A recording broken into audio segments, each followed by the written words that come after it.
নমস্কার বন্ধুরা, আজ তৈরি করব বিকেলের নাস্তার জন্য ডাল কুমড়োর পকোড়া। মিষ্টি কুমড়া আমি চিকন করে পলে নিয়েছি।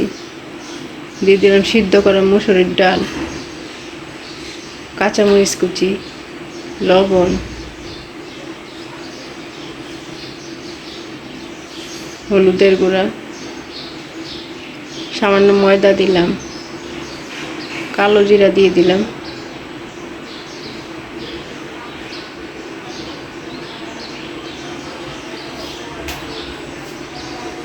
অল্প একটু জল দিয়ে মাখিয়ে নেব।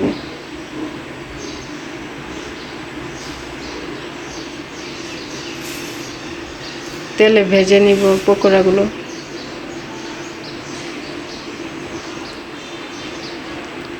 চুলার আঁচটা মিডিয়ামে রাখবো।